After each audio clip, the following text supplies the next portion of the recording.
bandeko balandi na biso ya Aski ya marche toye bino lisusu na mokona lelo dimanche ya le 12e mois 2021 ya solo tomonaki na bililingi yote koleka ete ndenge nini papa Philippe pe papa Ibrahim bayaki komonte ba matériel o ezali ete pona poulaye ndenge nini basoso banda kovanda nde na mokona lelo mosala wana esi esili nde lelo ezali mokolo na essai nde tosengi na bino bonso tolanda biso nyonso ndenge nini monteur asali mosala na ye mpe ndenge nini bamaki ezali koroule katikati na tapi mpe na place ya récolte.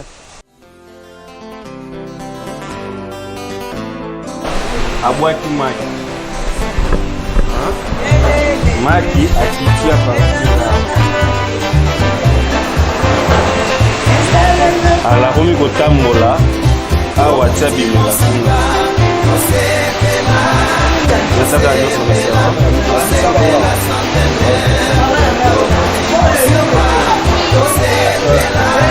oyo tapi akomi kobenda maki wana tokotala esika course na ye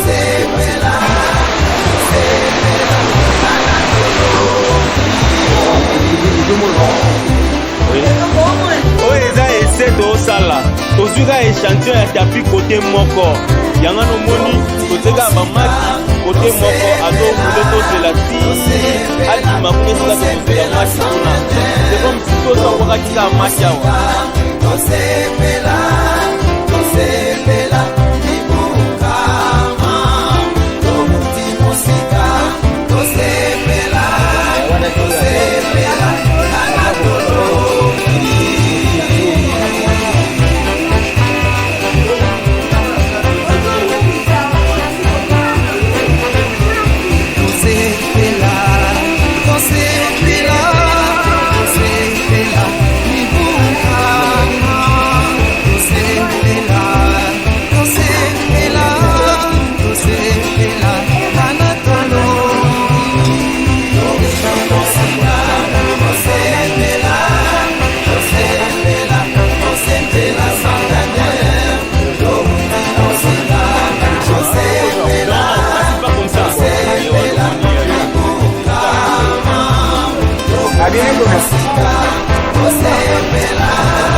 papa journaliste oyo omoni ezali essai technique mpona nini bamashine babandi kotala ndenge ekofonctionne ekomema bamaki ekotambusa bamaki nde yango wana ezali essai technique bakotia nsima mpona kolakisa tata mokonzi ya bule amona deja ke bamashine na ye efonctionne na bamama omona deja bamashine efonctionne ndenge nini bamaki ezoleka mpe bandozala soki euti ekiti kaka wana na mesa na ye ale bazozwa kotiala baplateau mbala moko eza komi mamamoye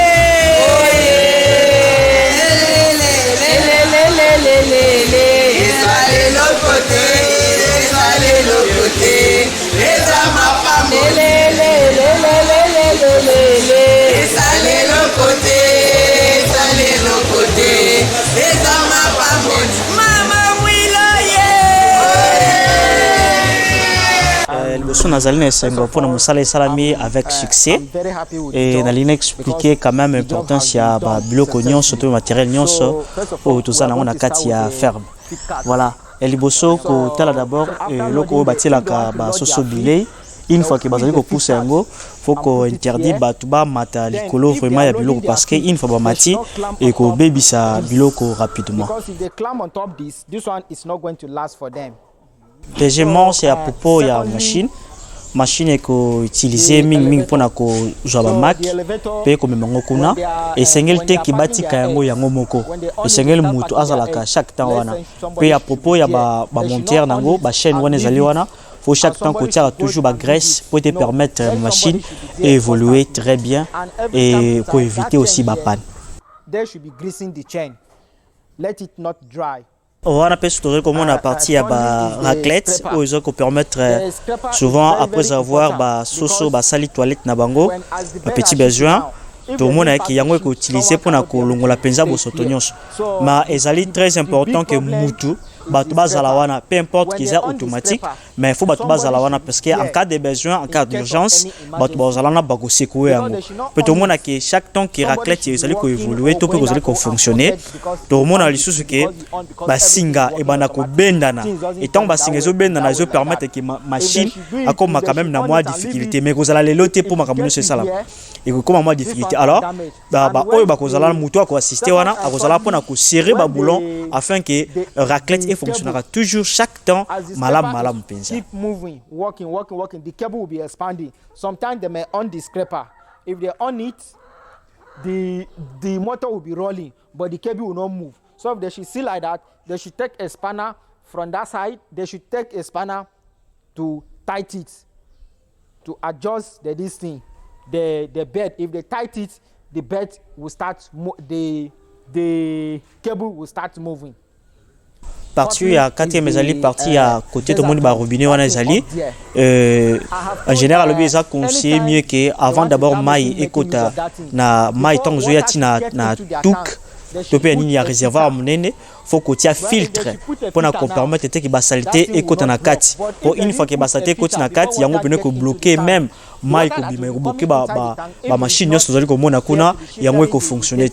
Alors après aussi conseiller le but qui après 2 semaines et ça mieux que qu'on la carte pour vérifier qu'on nettoyer les sous que l'on la basalité mais une fois que ba utiliser kit soit antibiotique pour na ba soso et ça aussi malamu que qu'on la carte qu'on nettoyer pour na que l'on la biloko nyonso wana afin que qu'on éviter ba dégâts tout makam ndenge na ndenge. So and then if they put medication they should make it after their medication they should wash it because if they didn't wash it the vaccine can block that in there.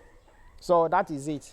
Biloko nyonso eza na kati ya eza vraiment important et à l'exception loko moroté tout le monde a même quand même bacho ezali ko na mai ezali tellement important et une fois que mai ba saleli yango na ka ya antibiotique nyonso to loko nyonso ba sala yango est important aussi pour na ko sala ba lavage pour être une fois que mélange ba sali antibiotique na mai ezali bien te bo mona ke ba déchet ya kisi ko ya ko bloquer maintenant côté robinet ezali pour na permettre te ba soso ba melama. If the base touch here, water will not come outside. Ok, à propos aussi il y a élément où ils matériel aux sunga biso pona coller ça penza ba soso tout le monde qui est important ba oyo bazali ko sela yango et sengete ba sela yango na brutalité to pe na mbango nyonso donc tant bazo kuma ngo faut kuma malembe alors ils ont deux places au déposer yango première place ils na entrée na biso auto ko mona place il bosso to ti qu'on a entrée to pe au déposant le sous na suka kona pe partie ya suka qui pour na machine c'est très important aussi ya ko pangusa yango pona ko éviter ba makambo belé surtout ba dégâts. And once in a while they should be cleaning this elevator to avoid problem. So that is it. Ok, à propos aussi à panel, tu peux battre tableau automobile où ils allaient comme ma courant, si na machine qu'on a. En général, les allés importants étaient ma battre lango et soit maïté. Parce que une fois que j'ai maï, yango causé vraiment des dégâts. Alors que battre lango, c'est très important. Et voilà. So let water should not enter inside the panel. So that is anytime they pack their sheet, pack their manual, they shoot it off, they switch it off back. Sikoyo musala ndenge salami na ndenge malamu zona réussite ou moi ba problème ça. So about the work, what did you say? Did you succeed about your work or there is again some problems about what did you do? Voilà, à propos aussi à musala, je pense que nyonso esalami penza na succès et général bi ke musala esalami bien alongi musala na ye et problème moko te o etikali nyonso ati eloko na eloko na esika na yango. Voilà, c'est ainsi que azali kolakisa bandeko na biso lolenge nini bakoki kosalela yango neti na ka ya tapis roulant o tozali komona awa une fois que e desserré to peke mopandi ndenge nini bakoki kosala mpona couturer yango ezonga na ligne na yango na esika ya malamu. Donc à propos ya musala l'équipe bien. Ok, merci beaucoup. So thank you. Okay. Thank you very much. May God bless you. Merci beaucoup. Ça va pas pour la bino. Ya solo bandeko balandi biso nyonso tolandi ndenge nini essaye na biso esalami kozwa ba maki na biso kotia na tapi ndenge nini eroule pe eye kokweya na place ya plateau na yango ya récolte nde totombeli bino lisusu. Merci mingi bisika nyonso tu bozali nde tomonani lisusu na ba émission oyo ezali koya. Soki bolandaki biso malamu tozwaki lisungi na sima ya bililingi epai ya papa Landu Alfonso, Mama Fifi Ndongala pe na Papa Lambert Makwemino. Tozong se bino matondi pe tomonani lisusu na ba émission oyo ezali koya.